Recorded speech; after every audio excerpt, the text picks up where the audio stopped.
never paid any heed to the ancient prophecies. Like fools, we clung to the old hatreds.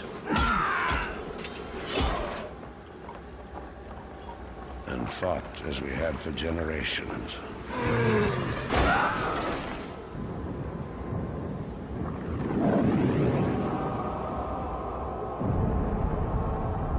Until the day the sky rained fire, and the new enemy came among us.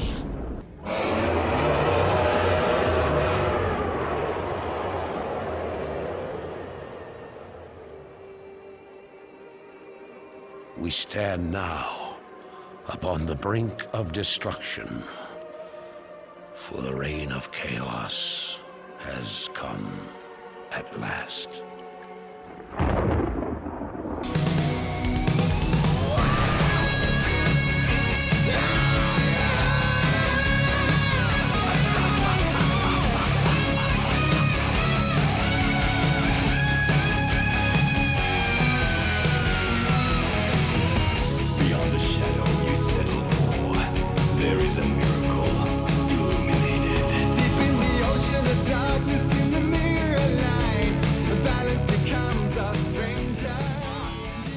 Podcasting to you live from Utah Valley University.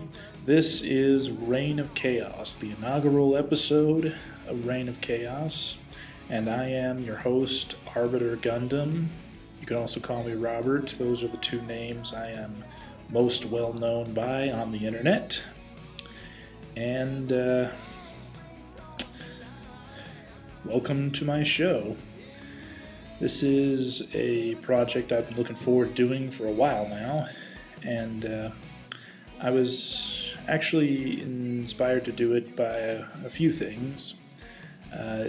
It's kind of an outgrowth of a blog I had, or well, still technically have, even though I'm going to be changing the name and changing the look of it, called White Phoenix, where I pretty much wrote about everything and anything that interested me, of course. And that blog, like I said, is going to become the blog for this podcast, but hopefully I will be able to retain all the previous entries because I have been working on that blog since late February or early March, thereabouts, last year. And there's quite a few entries on there that I'm rather proud of, and will probably get referenced in the future. I was also, you could say, inspired to want to do this by two of my favorite podcasts, which are Gundam at MAHQ and Chaos Theater. Gundam is the podcast for all things Gundam and Mecha, and it is hosted by Chris Guanche of the Mecha and Anime Headquarters website, www.mahq.net, Solbro Ryu, Fighting Game and Capcom Master, and Neo Lorno, the Blonde Ace, Mr. California, and Michael Bay Explosion Connoisseur. Chris also is one of the co-hosts of the aforementioned Chaos Theater podcast, which is MAHQ's kind of jack-of-all-trades podcast. And his other host is Pedro Cortez of Tomopop and Japanator.com. As a couple of caveats concerning this podcast that I feel I should mention here in the first couple of episodes, this is also going to be a kind of jack-of-all-trades podcast, but that is strictly concerned with things that I am interested in or have experience in. So if you're looking for a podcast that will talk about, say, Twilight or Grey's Anatomy, then this podcast is not for you. Okay, so now that the podcast touring is out of the way, I can tell you what this inaugural episode is going to be about. I had actually recorded a previous version of this episode, but I hated it. So this time, as I am sitting here and recording this, we are roughly about 3.5 hours away from the release of Mass Effect 3 here in the parts of the United States and North America that are on Mountain Time. And that's what we're going to be talking about in this episode. We're going to talk about Mass Effect 3, what we know so far, what my hopes and dreams for the game are, whatever. And also, possibly amended to that will be a mini segment called Live at the Party, because my local GameStop is doing their midnight release at an Applebee's down the way from the mall where they're at. Why particularly, I have no real idea. I guess the mall just doesn't like letting people in after they close at 9 o'clock. And I would bet that probably is the reason, because the last time I was in there for a midnight release was for Gears of War 3, and you had a couple of people running around. I don't think they were making trouble, but whatever. It's better being at Applebee's anyway, because you get food, and hopefully they will give you, or rather me, a 10 to 15% discount on their food, which is very nice. Very nice. And hopefully they will also do like they did at their Arkham City release, where they will hook up a PS3 and an Xbox 360 to two of the TVs inside the restaurant and show us previews and maybe even let us play Mass Effect 3 a little bit before they actually start giving stuff out. And hopefully a couple of my buddies will be there and we'll just talk Mass Effect around Applebee's food. But anyway, enough about that. We'll also be talking in this episode about the very first Mass Effect game, Mass Effect 1. And yeah, that's what we'll be covering in this episode. So sit back, grab a cool drink, and we'll get started. You've been listening to Reign of Chaos.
Ladies, gentlemen, and haters alike, welcome to another episode of Gundam at MAHQ.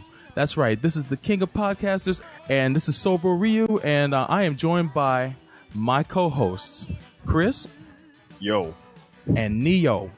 Hold on, Chris. I don't mean to interrupt, but I'm just so sick of you know, the show began. It was documented in all their literature. It was documented with the openings and the closings and the story up until, you know, the crazy Wedding Crashers episode when it really started to turn.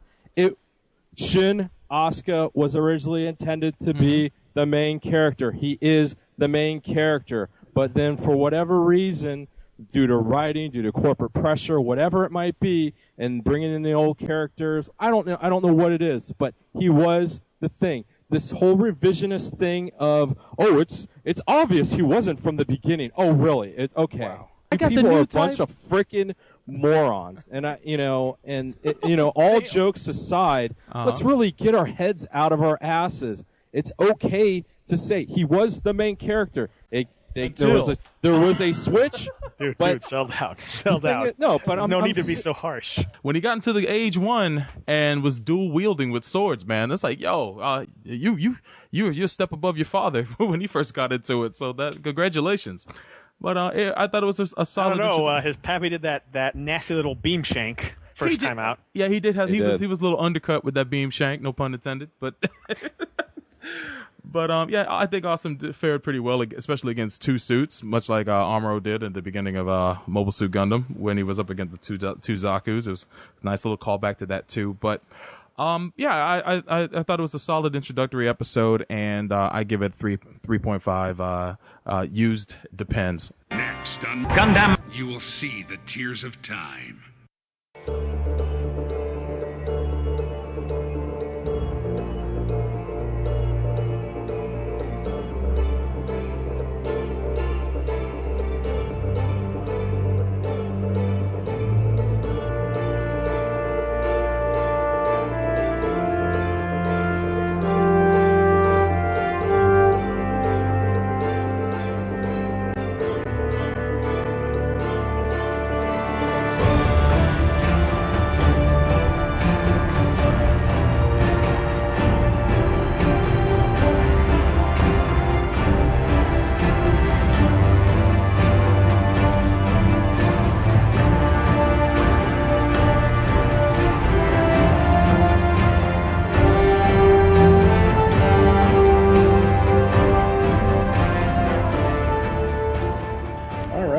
Welcome back, and we're going to kick off the first segment of this inaugural episode with a discussion about Mass Effect 3, or rather, what is known and what is hoped for concerning Mass Effect 3, since we still have, according to my watch, 3.5 hours to go before it is released, at least here in Utah.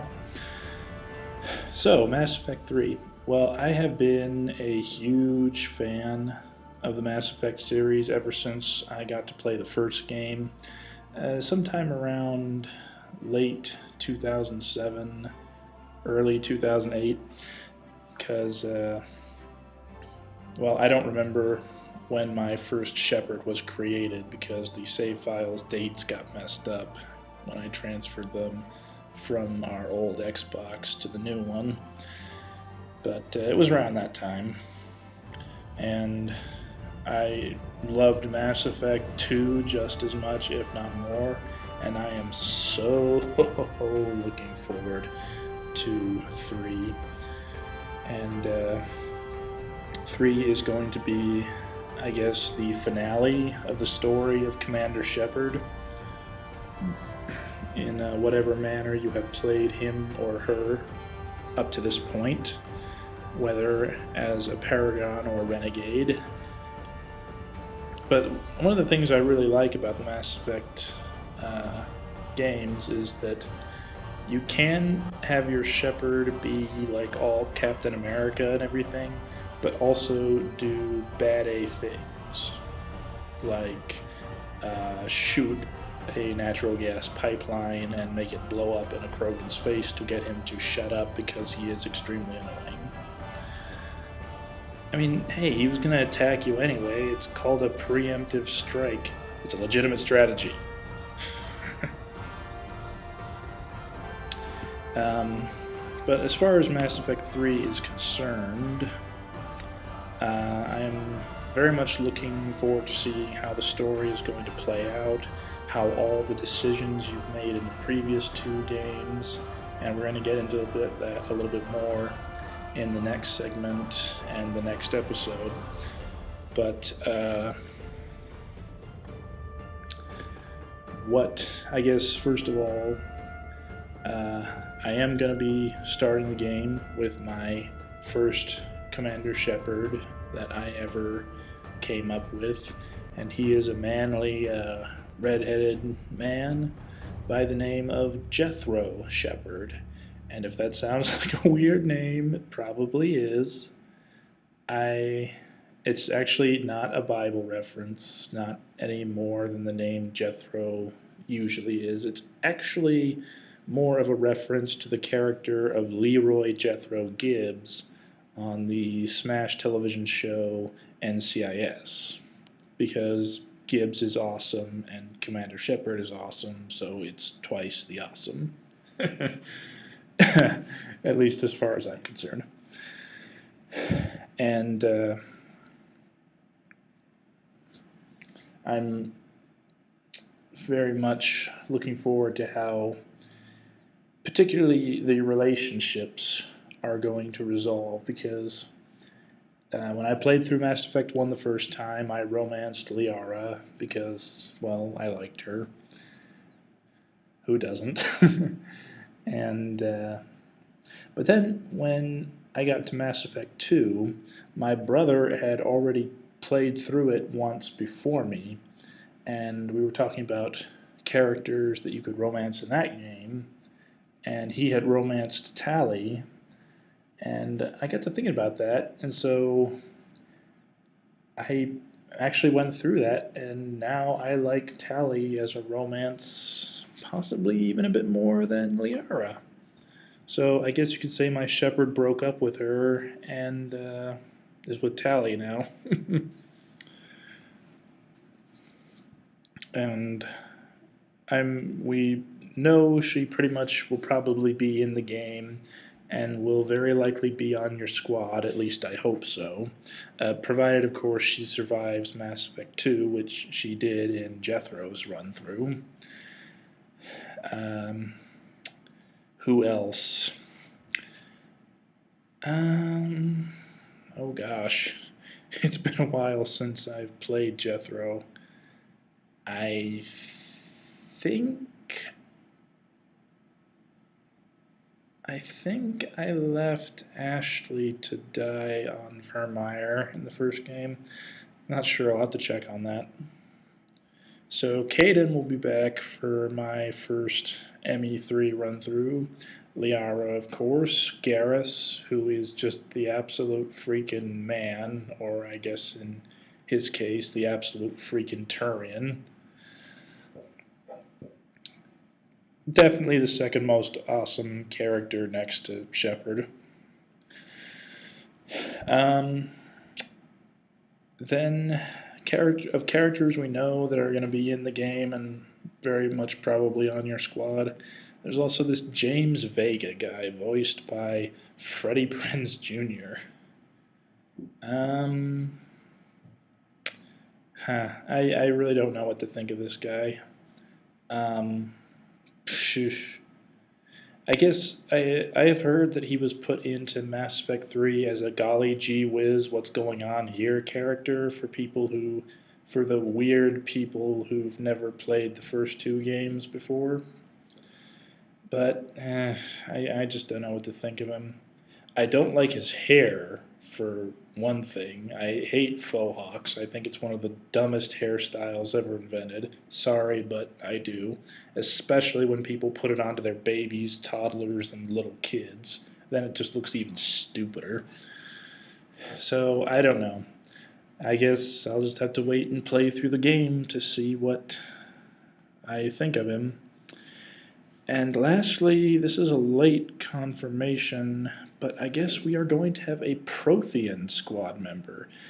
Not sure how that's going to work out, but given that it's BioWare and they usually tell a good story, I'm sure they'll have a legitimate reason as to why this Prothean is here. Characters that we know are going to come back, but they're not sure about, or aren't on your squad but still are important, and assuming they also survived the events of Mass Effect and Mass Effect 2, Engineer Adams. I was kind of surprised. I thought this guy died when the first Normandy got exploded by the Collectors in the second game. Anderson, of course, who's now an Admiral. Good old Captain Bailey, good old Dr. Chakwas, Kelly Chambers, Kelly Strange Girl Chambers, Edie, of course, my main Japanese thief, Kasumi, Admiral Hackett, Jack, not my most favorite character from Mass Effect 2, and I personally am actually hoping she's not on your squad this time around, just as a kind of a guest. We know Captain Kirihee is going to show up from the demo. I guess he's a major now. He's very proud of that. Thane, I would have thought he would be dead by now. Miranda, I hope so, because on my second male Shep run-through, I romanced her. Legion, we know the elusive man is up to some dastardly deeds in this game. Zaid, not sure why they're bringing him back. He's kind of almost a throwaway character. And of course, it wouldn't be Mass Effect without Jeff Joker Morrow, played by the most awesome Seth Green. Samara Morden, we know and have seen in the demo. Jacob Taylor, Arya, I'm not surprised because, hey, more celebrity voice actors. Udina, Conrad Werner. Oh, they just love torturing this guy, don't they? And Rex. Rex we saw in the demo. And some guy named Kai Lang who's from the books, which could be bad. Could be very bad.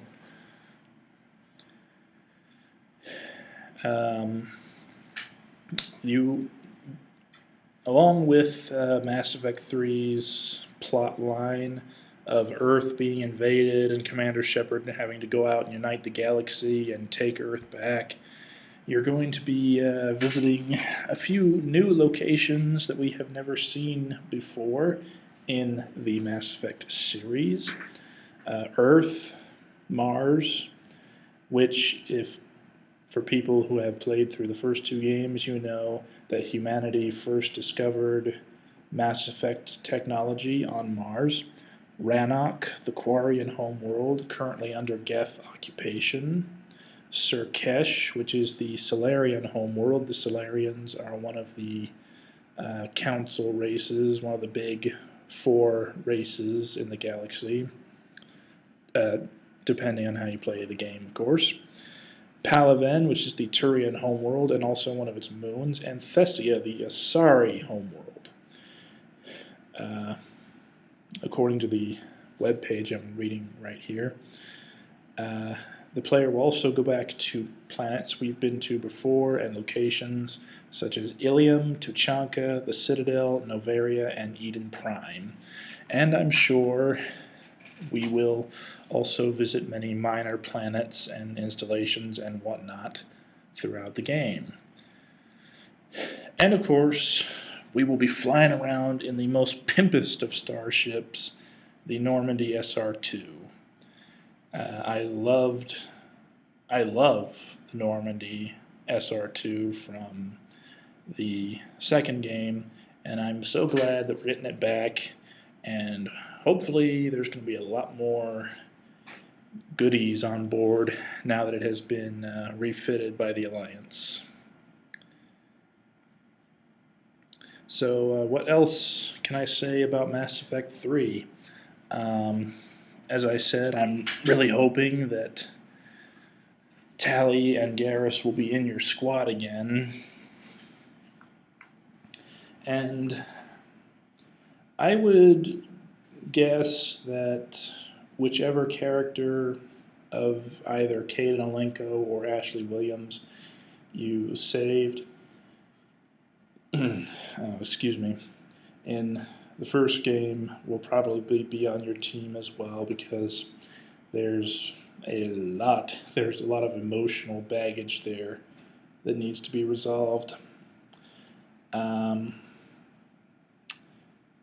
and we know James Vega is going to be on your team because he's the golly gee whiz guy. And I guess this Prothean's going to be on there too. So let's see, that's, well, technically 3 potentials. Now, they've said that you're going to have a smaller squad in this game. And I believe it was Casey Hudson who said they wanted the smaller squad so they'd have more character interaction and development. So, who else would potentially be on your squad? Oof. You know what? I'm not even going to bother to guess at this point. In just a few short hours, we'll know for certain. So, but I would definitely like to see all of the characters get some kind of resolution, whether they're on your team or not.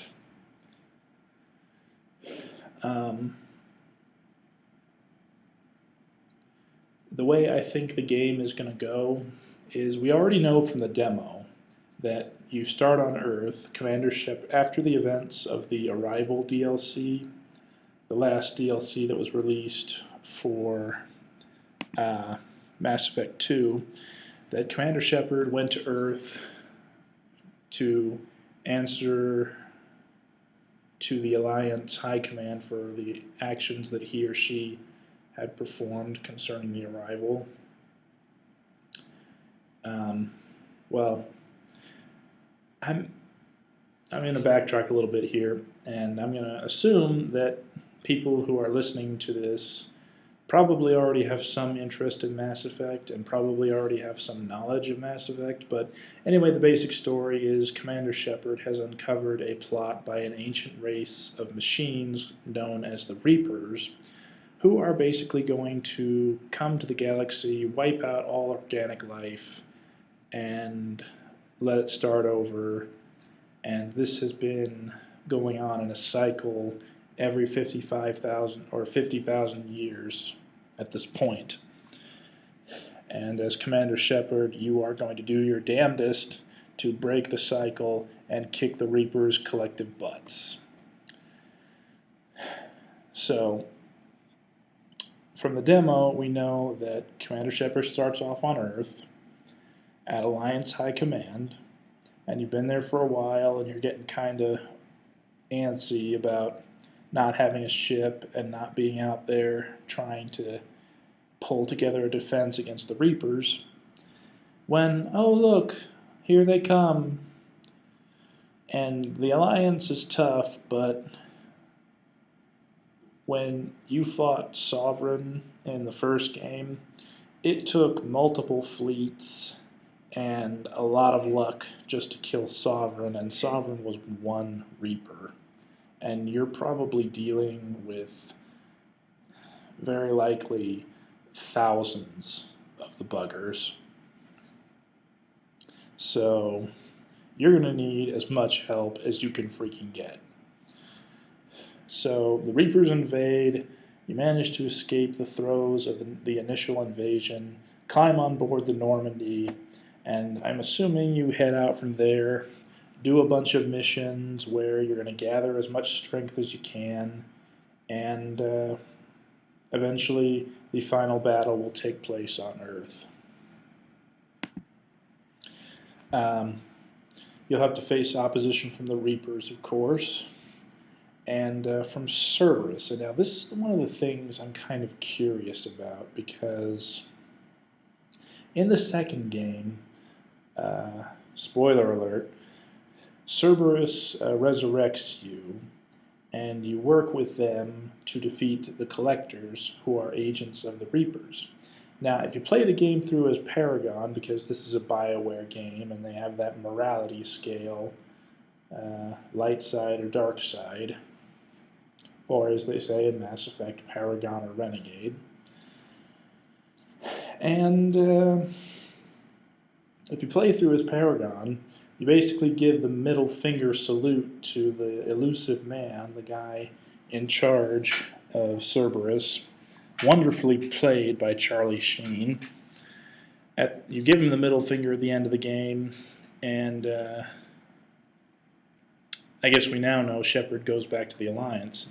But I have played through the game as a renegade, or at least mostly renegade, and I was on fairly good terms with the elusive man at the end of that run-through.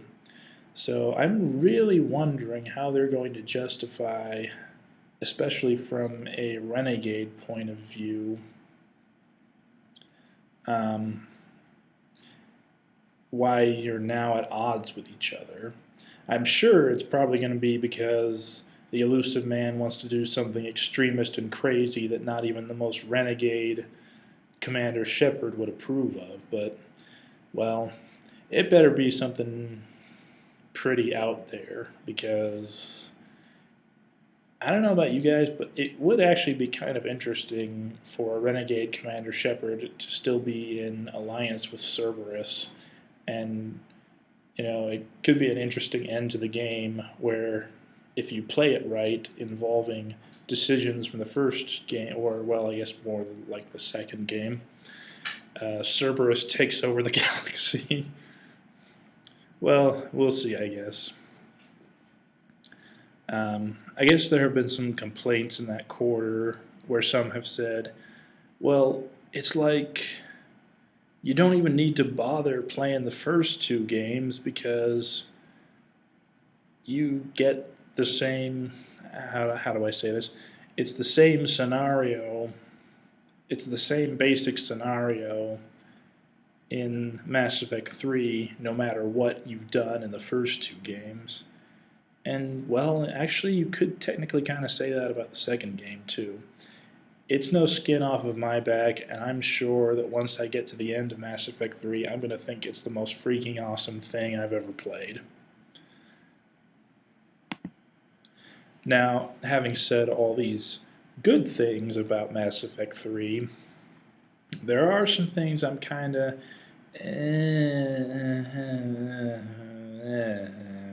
about. Namely, the fact that Mass Effect 3 has a multiplayer, and the recent revelation from the demo that you can set the initial settings of the game to one of three modes. Action mode, where it just dumps you into the game as the iconic Commander Shepard, and the only thing adjustable or interactive about the game is the combat. And interactive conversations are turned off. They just play out as cutscenes. And I guess now that I think about it, they probably invented that mode for people who've never played the game before, because I really think BioWare and EA are marketing this game way more than they ever marketed the first two. Because you've had all sorts of high-quality CGI trailers out there. They even did a live-action trailer for this game. They have just been promoting this this game, to here and back. And I wouldn't be surprised if that was the reason why they had invented this action mode for people who've never played the game before, because if you've seen the Kinect trailer where they show off how the game works with the Xbox 360's Kinect feature, they actually had a guy on there who said, well, I've never played the first two games, but I'm definitely playing this one. And I was like, in jest, of course, you blasphemer! How dare you even think of playing Mass Effect 3 without playing the first two games? I'm kidding. I'm serious. I'm just kidding. But, and, well, the other two modes are the regular story mode, where you can customize your Shepard, where I'm sure you can upload your Shepard from the previous game and adjust things, and the interactive storytelling, and so on and so forth. And then the third mode is basically the second mode but just with the I guess the combat difficulty is permanently set to the easiest difficulty. And that's for people who want to really just experience the story without having to replay a boss fight 5 times or something like that. But with these 2 alterations, I'm going to have to do some research on this, but I think this has EA's footprints all over it. I really think that they're trying to push this as like some sort of hybrid game, the next Call of Duty, or the next Gears of War, or the next Halo. And you know what? It's probably going to backfire on them. Because in my experience, and while I'm not an expert, but in my experience, games that have multiplayer put into them that don't really need multiplayer, like, say, Ghostbusters, the video game, that multiplayer ends up being a ghost town within months of the game's release. And I bet you that will be the same thing with Mass Effect 3. People will be absolutely bored of the multiplayer within probably, say, by the end of 3 months, 4 months after the game gets released, and go back to Call of Duty, Halo, and Gears of War. But they went ahead and put it in this game anyway, because all these damn kids want multiplayer with their games these days. And it's really weird that I'm saying that, considering I'm only 25. But hey, games have changed a lot in the last few years. And needless to say, I will of course be playing my Mass Effect 3 in full freaking RPG mode. Thank you very much.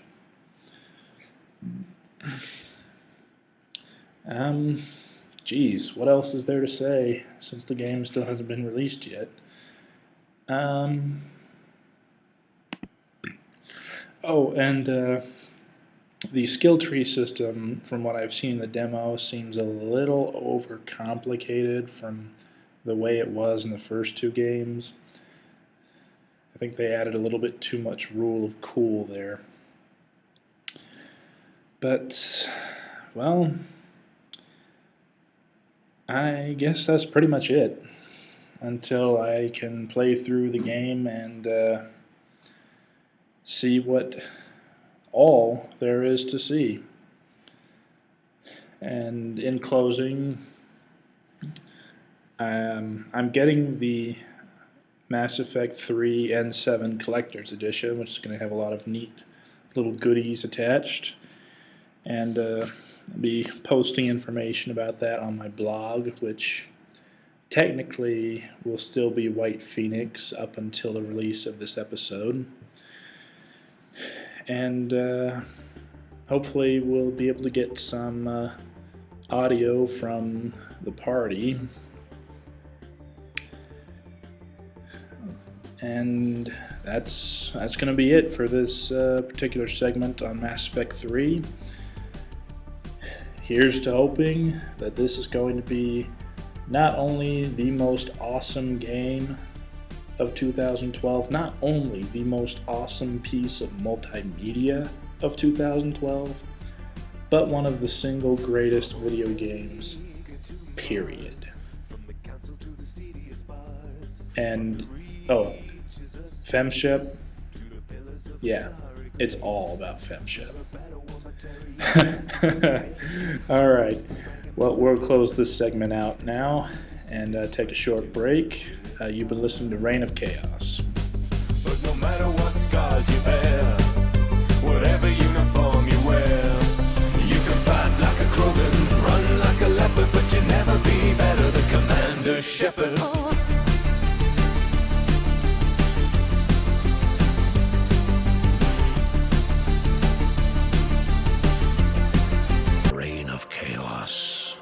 Hey everybody, I am recording this little insert a long time after I originally had recorded this episode. I originally meant to have it out about a week after Mass Effect 3 came out, but time ended up getting away from me, and I had to go back home for spring break, and etc., etc. So it's been long enough now, and I've done some more thinking about the podcast now, that I want to make this episode the episode prototype from Reign of Chaos. Also, you could call it episode 0. So that's what that will be. And also, I did not manage to get the recording of a conversation between me and my buddies over at the Applebee's. I think he only showed up right as they started lining us up to start handing out our copies, so oh well. But in the next episode, I will be talking with someone I know about Mass Effect 3, so please look forward to that. Reign of Chaos.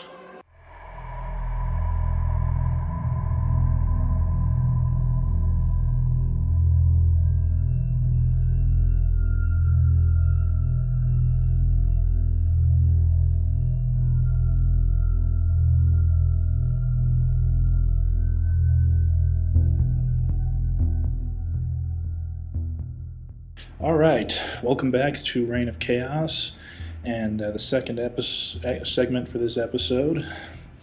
And we're going to continue our Mass Effect extravaganza, since we now have about 2 3/4 hours left until the release of Mass Effect 3.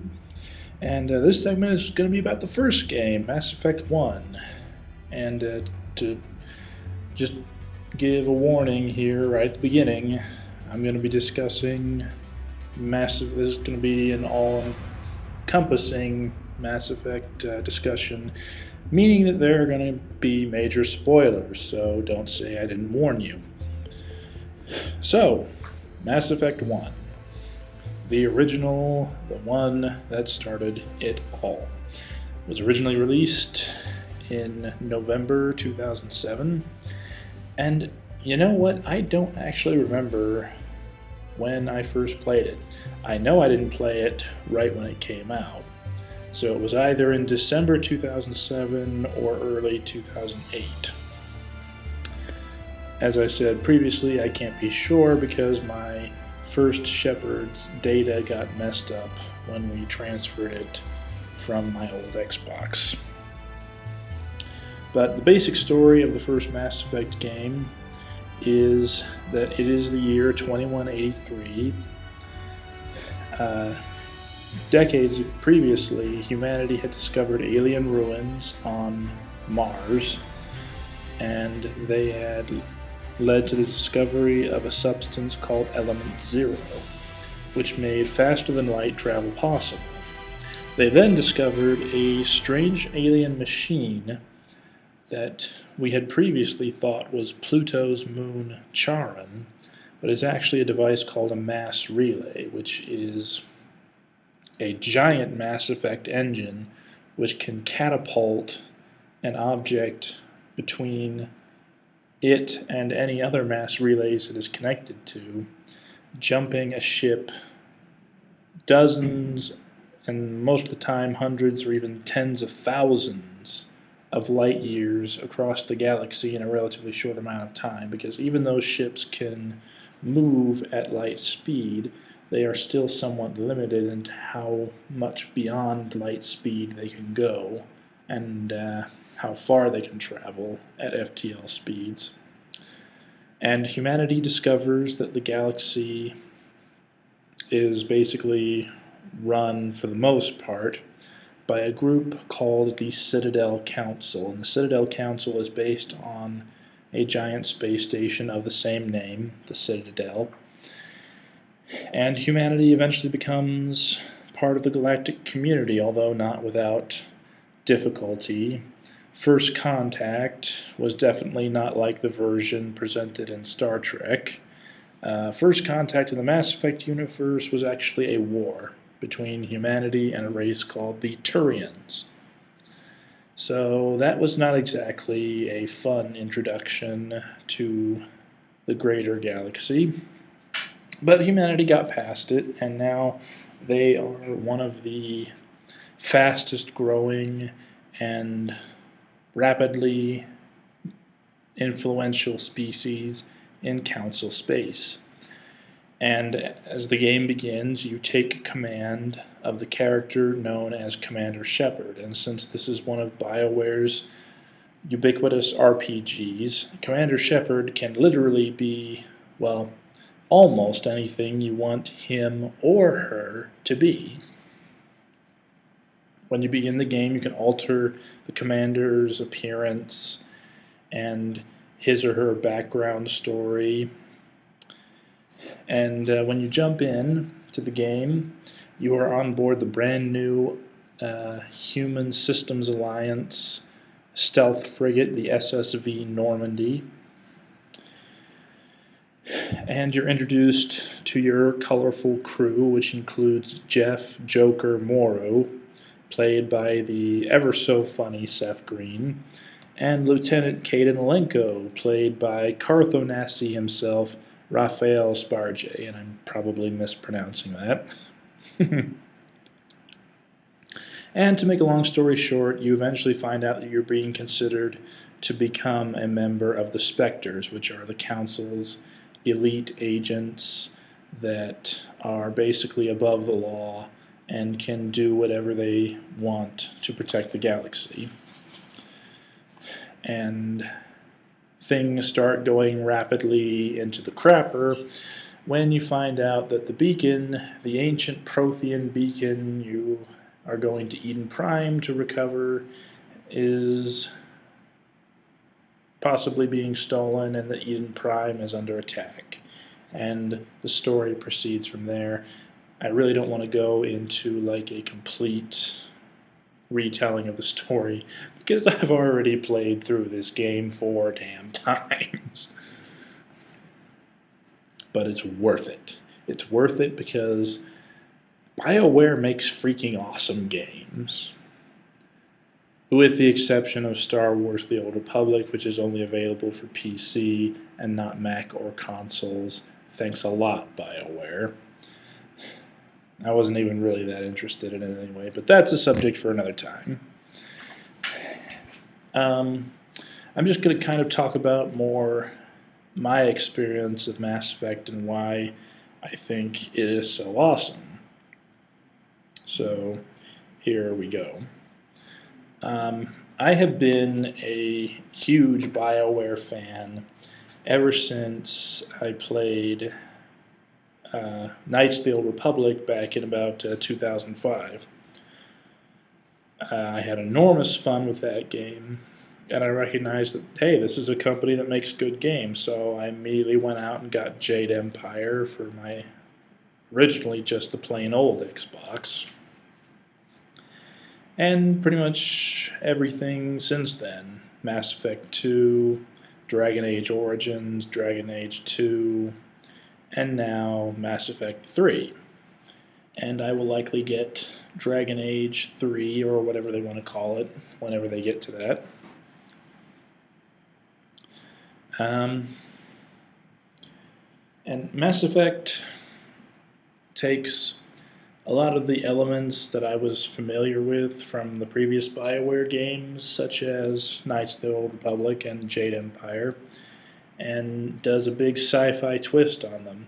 You still have the morality gauge that they had from the first two games, but unlike KOTOR or Jade Empire, where the morality gauge is linear, and the closer you move to the light or to the dark, or in Jade Empire's case, the way of the open palm or the way of the closed fist,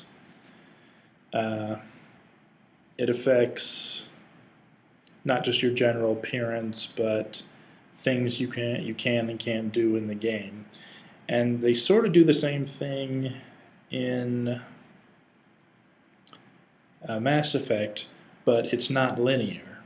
You can be Captain Mr. Boy Scout America Superman, Ultimate Paragon, but also be able to do some renegade stuff. Because while being Superman, Boy Scout, Captain America is all well and good, sometimes you really just want someone to shut up, so you just shove your gun in their face and pull the trigger. Especially when they deserve it. That might sound a little psychotic, and it probably was, but hey, it's a video game. I have no compunctions against killing video game characters.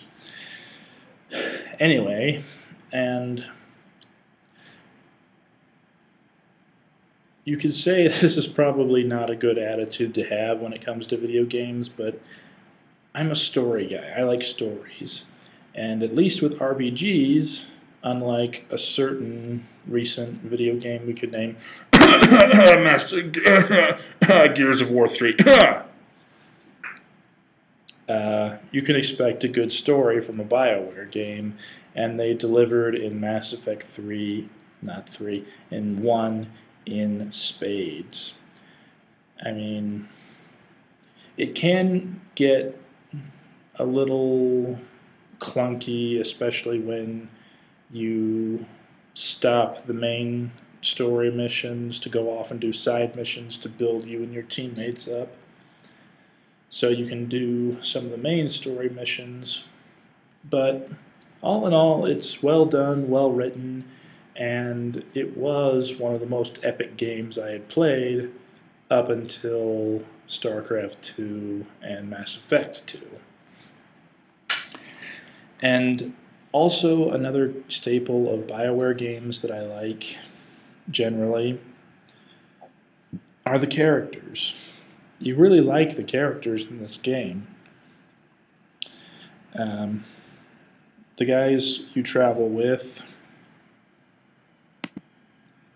in this game are the previously mentioned Lieutenant Koete, who is a biotic vanguard, if I remember the terminology properly. And he's a pretty cool guy. I like him as a romance option for female shepherd. And actually one of my female shepherds, I have 2 man sheps and 2 fem sheps. My first fem shep, Rachel Shepherd, had a romance with Caden and stayed faithful to him throughout Mass Effect 2. So I'm interested to see where that goes in 3. And he's a pretty cool guy, and you know he's voiced by Cartho Nassi, so he's awesome. And he's a tough soldier, but also kind of a sensitive guy because he had some bad experiences growing up as a biotic, but they've helped him become a better person, because he makes one of the statements that I like in the game concerning aliens, where he says, "They're jerks and saints, just like us."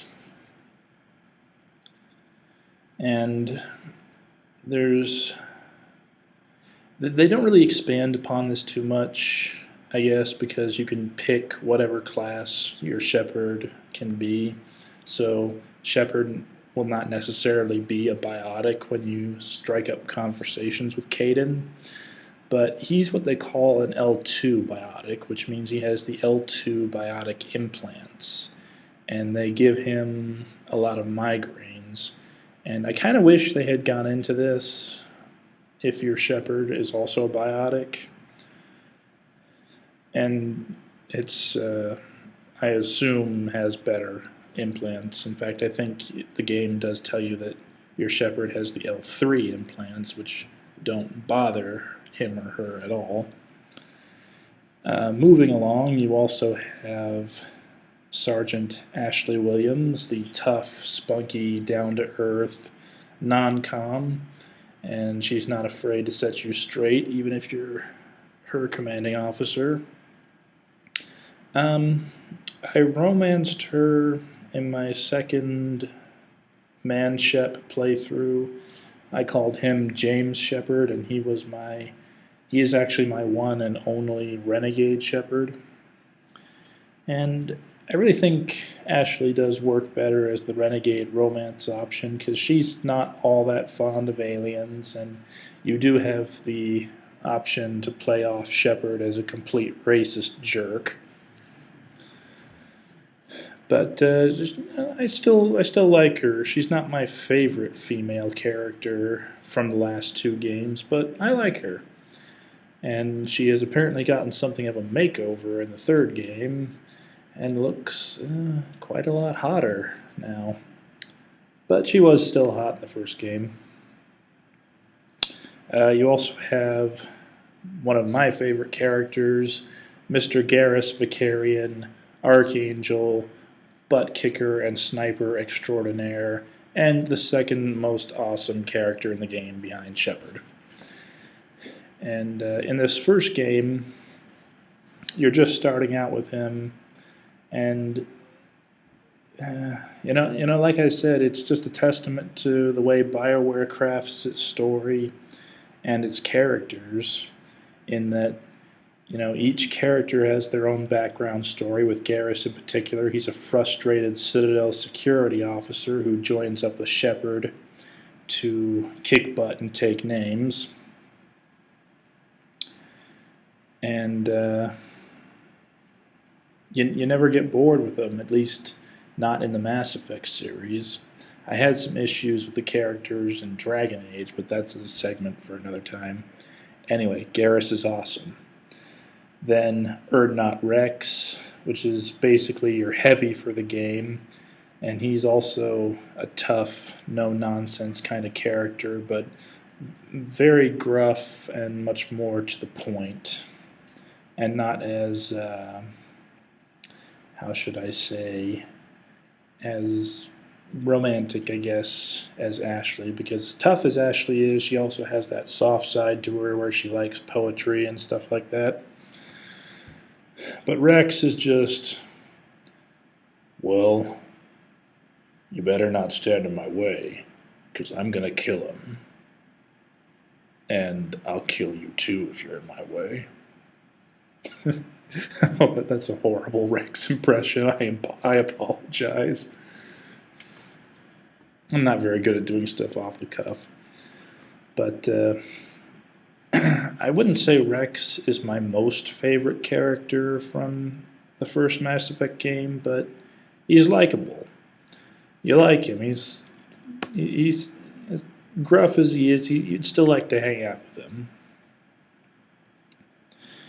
And then there is Dr. Liara Tassoni. Oh, I forgot to mention, Garrus is a Turian, and Rex is a member of a race called the Krogan, and they're kind of like a giant armor-plated walking lizard kind of race. I kind of don't want to make this comparison since it's almost insulting, but they're kind of like the Klingons of the Mass Effect universe. Geez, I'm probably going to get roasted for that one. Anyway, Liara. Liara is an Asari, and let's be honest, they're the fan service race. They really are. Because even though it says in the Codex about spurious rumors about Asari sexuality, I mean, come on. It's a race, it's an all-female race, even though technically they're unisex. But it's a race of all females who can mate with anyone. And there don't appear to be such things as ugly Asari. So they're all hot, they're all women, they have absolutely no problem doing the deed with either dudes or girls. And did I mention they're all hot? Yeah, so they're the fan service race. But moving beyond that, Liara herself is kind of like, at least in this game, she's kind of like the fish out of water character. where she starts, when you first find her in the game, she's just this archaeologist, this meek archaeologist working alone in Prothean ruins, and all of a sudden the Gether and Saren are after her, and you rescue her like Luke Skywalker, and she becomes part of your group.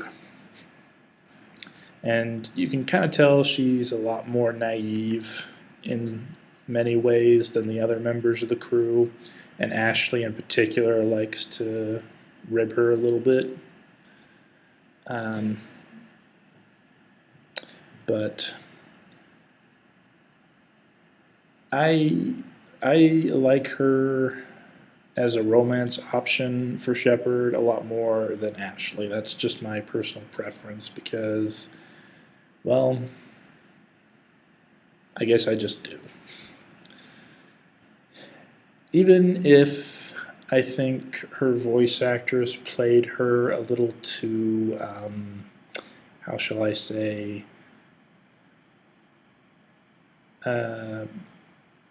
demure in the first game, but thankfully they fixed that in the second one. And lastly, of course, there is the aforementioned Tali'Zorah, and she is a member of a race called the Quarians. They used to be part of the Citadel, but after that little blow-up with the Geth and becoming a bunch of migrants and vagabonds, they got kicked out. And they are kind of like the sort of gypsies of the Mass Effect universe, right down to having accents where sort of kind of Russian gypsy sort of accents. I do one, but you know what? No, we're not going to go there. And Tali, because she wasn't a romance option in the first game, even though she was an interesting character, I wasn't as interested in her as other characters like Kaidan, Ashley, and Liara, and Garrus. But I still liked her. There's just, I don't know, there's just something about her that just kind of worms its way into you. I guess it's because, as I've heard her described on the internet, she's Darth Vader's cute little sister. I mean, she's in the environment suit, she has the mask, you can't really see what she looks like, and kind of like with the Master Chief, that kind of gives you the ability to imagine her any way you want to within, you know, the way it's been set up in the game. So those are your squad mates, and I can't say too much about Commander Shepard, of course, because, you know, being an RPG, you can make Shepard any way you want him or her to be. And I guess I have a strong tendency to stick to the Paragon side of things, because in 3 Shepards out of 4 so far, those 3 have been mostly Paragon. I can't help it. I like being the hero. But the fun thing about the Mass Effect series, even if you're a total, complete, bad A jerk as a renegade, you still kind of end up being the hero, or at least the anti-hero.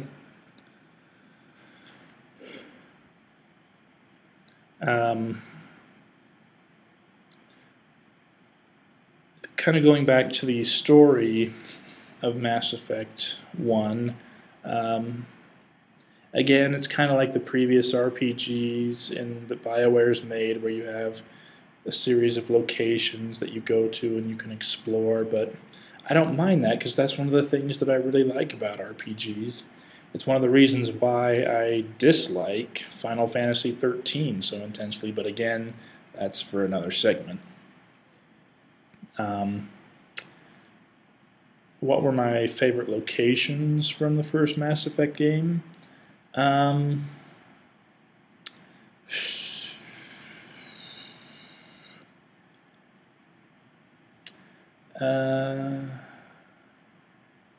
You know what? I don't think I could really say one is any more spectacular than the other.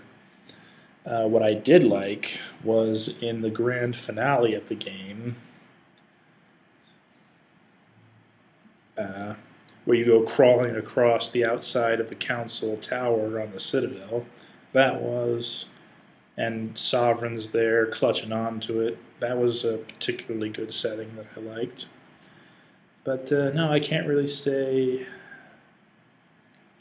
if I liked anything more than the others.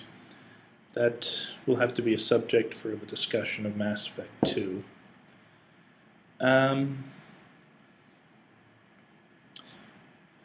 Just a couple of more things I want to talk about here. Saren as the villain. Initially, he comes off as basically like your typical complete jerk villain who's out to do something dastardly and has this ship, Sovereign. At least at first you think it's a ship. And you're trying to figure out what exactly he wants to do.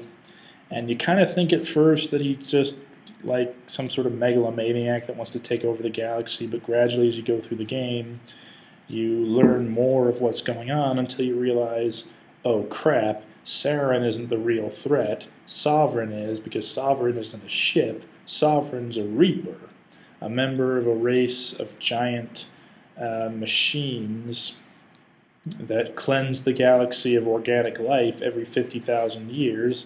And, oh, by the way, the Citadel is actually the hub of the entire mass relay network across the entire galaxy.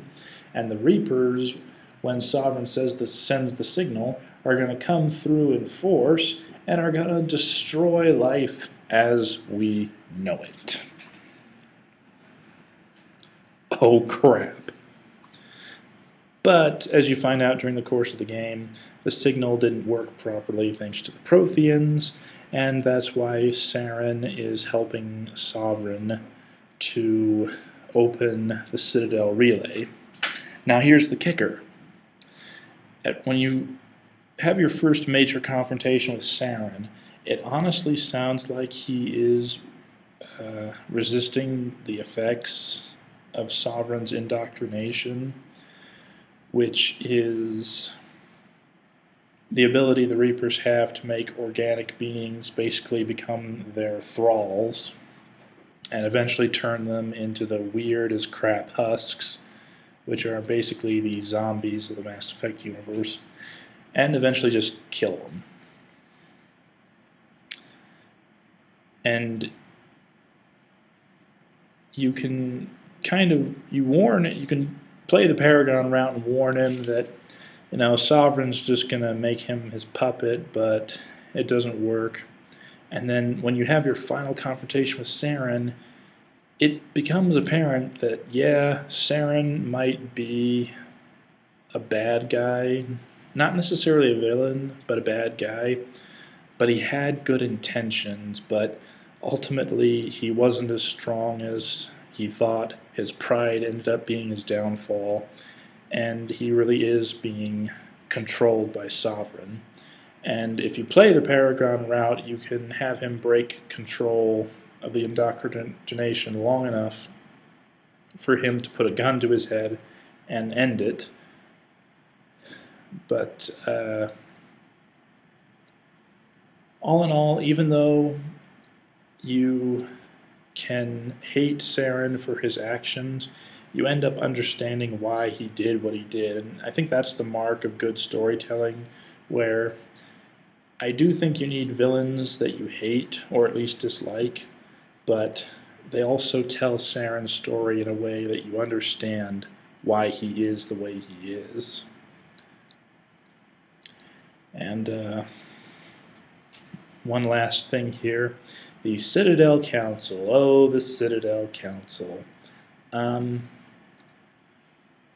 It's my opinion that no matter what you do, Paragon or Renegade, the only reason the Council makes you a Spectre is basically to clean up the mess and the embarrassment of having Saren betray them and score political points with the humans.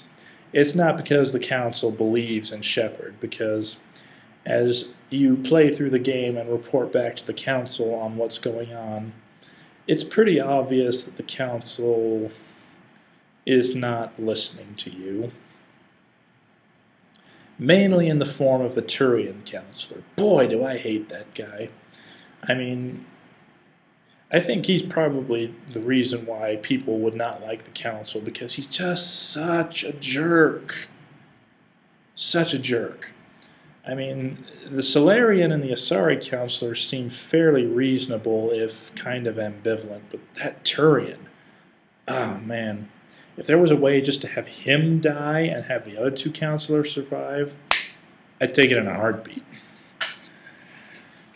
Because, well, it's very easy to say that you want to, at the end of the game, to not save the council, because in some ways they really don't deserve to be saved. And on my first FemShep run through, I actually did have Shepard say to the Alliance fleet to not save the Destiny Ascension, the Asari Dreadnought, where the Council is being transported, because even though I was playing Rachel Shepard as Paragon, during that second run through, I just got really annoyed with the Council, and I was like, you know what, screw them. And it's easy to make that decision, because the Council is very hard to like. And it's mostly because of that Turian. Anyway, closing thoughts. As I said, I had enormous fun with Mass Effect. Just everything about it. It's easy to play. There's a great story, great characters. It just hits all the marks, and it will be in my video game Hall of Fame for many years to come, and I very much highly recommend to anyone to please go and play it, especially if you're one of these people who has been hearing all the hype about Mass Effect 3 and wants to play it. Please, I know you'll be able to play the third game without playing the other two, but Mass Effect is such a rich experience, you really need to go out and get the other two games. Trust me on this one. Well, that's about all I want to say concerning Mass Effect. And we're starting to close in on the 0 hour here. So, we're going to end this, and we're going to wrap things up. You've been listening to Reign of Chaos.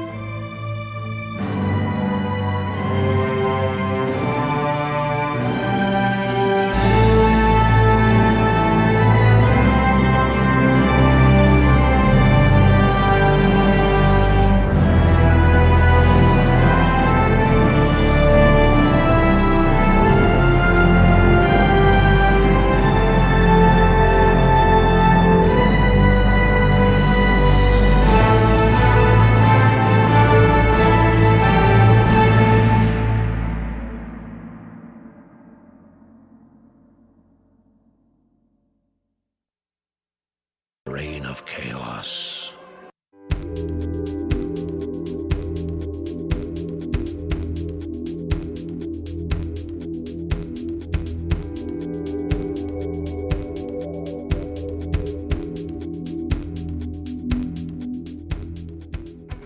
Welcome back.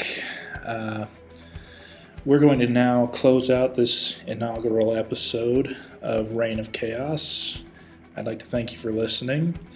And on this episode, we talked about Mass Effect 3, what is known, and what I hope for concerning that game that will be released in just a little over 2 hours now. And we also talked about the game that started it all, Mass Effect 1. And hopefully there was also a mini segment on this that was recorded live at my local GameStop's release party. And on the next episode of Reign of Chaos, we are going to be talking about the second game in the Mass Effect series, Mass Effect 2. And we'll be hopefully starting a review series on something that's near and dear to my heart, and that is the seminal anime franchise Mobile Suit Gundam. Won't be doing an entry on Mass Effect 3, of course, because I don't want to do one right after Mass Effect 2, and I very much doubt that by the time I get around to the second episode I'll be done with 3 yet. So anyway, once again, thanks for listening. This is Arbiter Gundam, and this is Reign of Chaos, Episode 1, signing off. See you later.